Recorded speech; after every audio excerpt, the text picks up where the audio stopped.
Hi everybody, I'm Reverend Catie. And I'm Jenna. And we are the ministers serving First Parish in Needham, Unitarian Universalist, and we'd like to welcome you to our monthly couch conversation about the themes here at First Parish. And how exciting, we're in the same room! Oh my goodness! Our case rates are a little bit lower. We have our high quality KF94 masks. You might recognize them from our worship services. We even have this high powered filtration system, air purifier over here. So we're feeling okay. It's great to be with you in person. We very rarely have done anything. This is nice.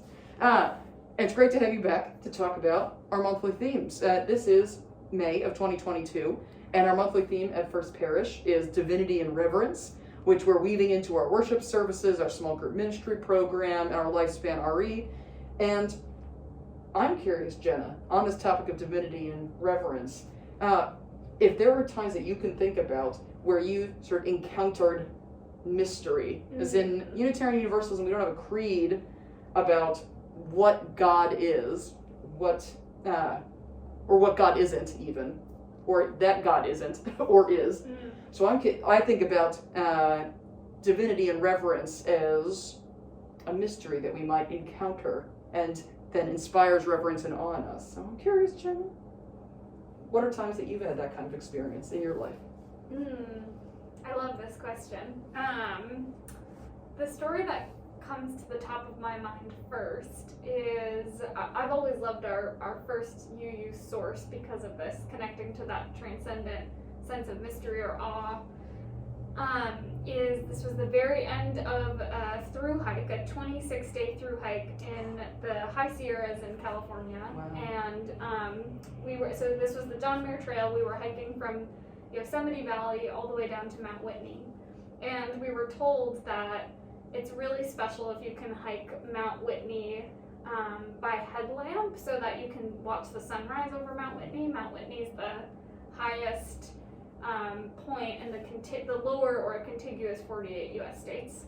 And so we did that. We started hiking at 2 a.m. and it was pitch dark, and occasionally when we were taking water breaks, we would all turn off our headlamps and you just look up. And I've been backpacking a lot and I've seen really starry skies, but I've never seen a starry sky quite like this. You would just see the Milky Way sort of unfolding in front of you. And then we would put our headlamps on and keep going up. And we got to the summit about 5 minutes before the sun rose. So we did get to watch the sunrise from Mount Whitney that morning. And it was just so stunning and definitely made me feel connected to, I don't really believe in a theistic God, but it made me feel connected to that sense of divine mystery and sort of the spirit of life. And all four of us, there were four women hiking together, and we all just started crying at the same time. So it was both the sort of natural scenery and landscape, and also this community that was really tight-knit and close, and sort of the holiness that was coming from that. It was just spectacular, and I will always remember that moment. Yeah, that sounds fantastic. Though the part about waking up in the morning gives me pause. To hike one of the tallest mountains. It's more than 2 a.m. I'm like, good on you to get up to the highest mountain in the contiguous 48. It's still, but it sounds like it was quite rewarding. Both the stars and the sun, which I guess is also a star.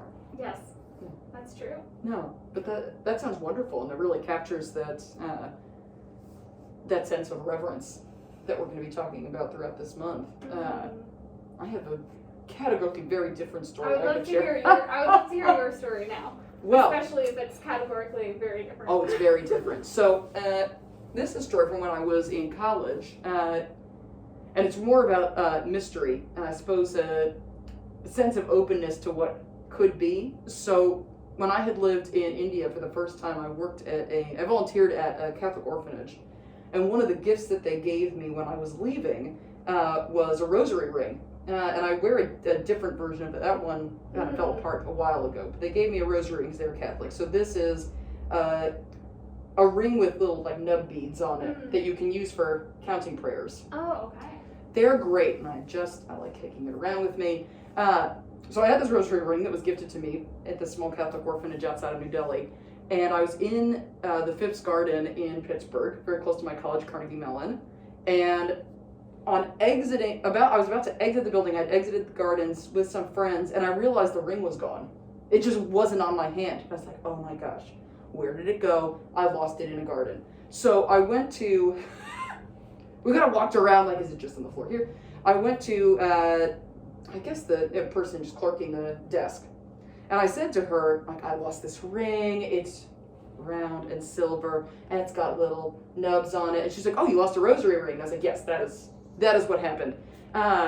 And she said, oh, so sorry. She crossed herself and said, I was like, can the staff keep an eye out for it? I think I lost it in the garden somewhere. And she said to me, you really need to ask Mary to help you find it.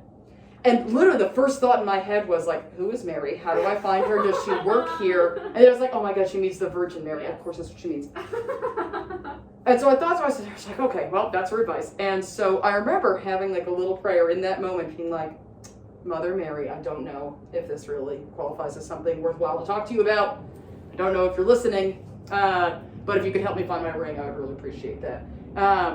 And truth be told, the next day they found my ring, which was mysterious. Like, it might have just saw you watching me. Like, that's just a thing that happens sometimes. You had good luck. Somebody had little eagle eyes out for it. That lady you talked to at the desk knew that it was important to you. She was keeping up. I don't know. And that story actually really captures my feelings about theology and specifically agnosticism.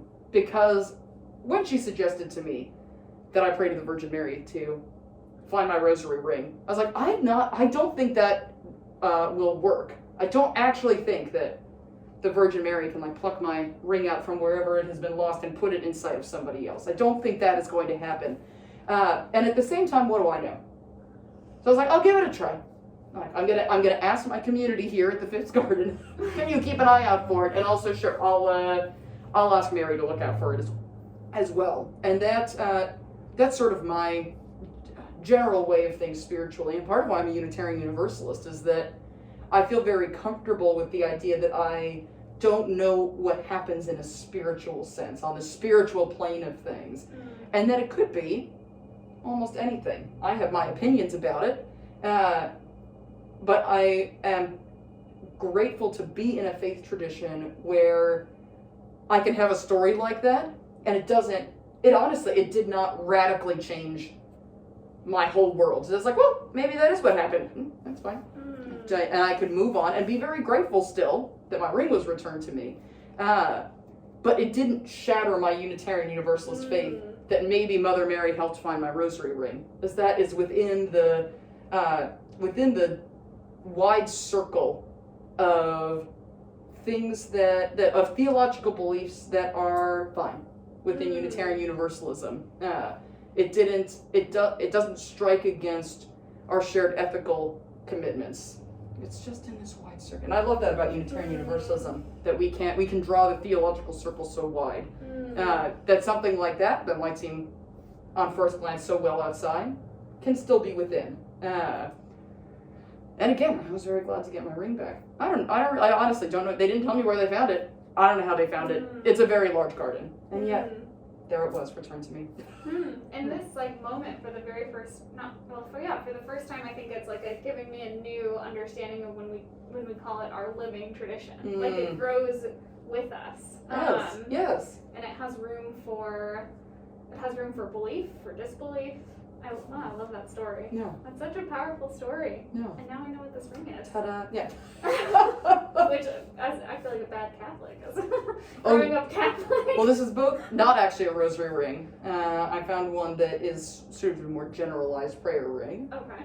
And I had never seen a rosary ring before. I was gifted one in India. I feel better. Though I did have a shopkeeper once say to me, like, oh, I know what that is. I thought he was talking about my t-shirt. I think at the time, my memory's not always very good. I think at the time I was wearing a t-shirt with a covered wagon on it that said, "You have died of dysentery." So I thought this this is another fan of the original Oregon Trail game from when I was a child. No, he's like, I just got confirmed. I was like, oh, the rosary ring. You think I'm Catholic? Oops. Oh, that makes sense, giving off that signal. Anyway, I don't think it's a common Trying to find a new rosary ring when that one finally broke was a challenge. This was in the days before Etsy and the internet being so big. I don't think it's very popular. We'll see. We'll see in the comments if people are like, I know what rosary rings are. I don't know what's wrong with you two. No. Like, where have you been? Well, it also reminds me of something that I was asked a lot during the search process, which I sort of just completed. Yay! Hello, Marblehead! Yay! Yeah. It was, what are some of your own theological commitments, and how do you minister to a congregation that has multiple theologies and atheologies? And I thought that was, a great question that I spent some time like really sitting with, and a passage or an article that has really spoken to me since then about that question. I want to read a part of it to you. This is from Alex Capitan, who's one of our UU denominational leaders and co-leader of Transforming Hearts Collective, which is all about transgender inclusion in UU congregations.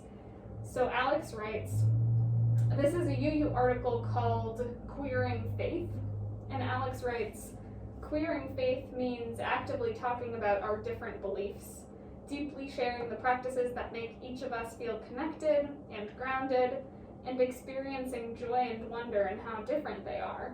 My queer faith teaches me that my truth does not depend on you having the same truth, that when both of us can live from a place of truth, different truths, when both of us can come fully alive from those places of truth and honor each other's truth, then both of us will be free.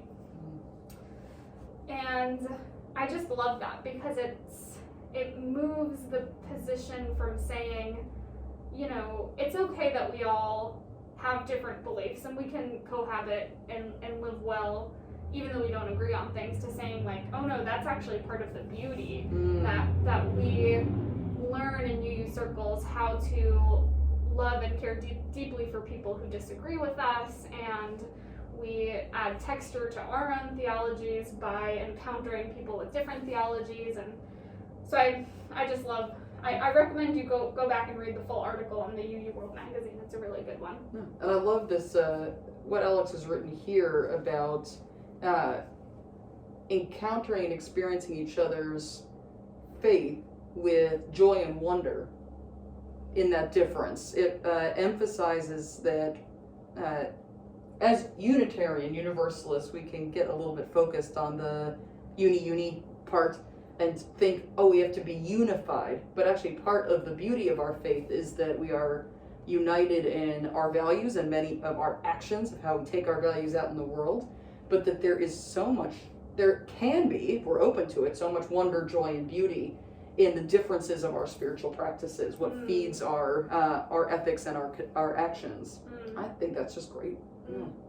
I'm curious, for all of you who are watching out there, what sorts of encounters with mystery, what sort of experiences of reverence have you had, and how do you engage in a faith tradition, Unitarian Universalism? How do you engage with our very wide range of atheism, agnosticism, theism, all the varieties therein? We would love to hear from you, either in the comments on this video, which you're probably watching on YouTube or on Facebook, or you can write to us. Our email addresses are at uuneedham.org, though I realize that if folks are watching this video a few months from now, you're going to have to look at the Unitarian Universalist Church in Marblehead to find Jenna. But for now, until June next month of 2022, you can find both of us at uuneedham.org. And we'd love to hear from you, and we're grateful that you joined us again for a couch conversation. Thank you so much. Take care, everyone. Bye now.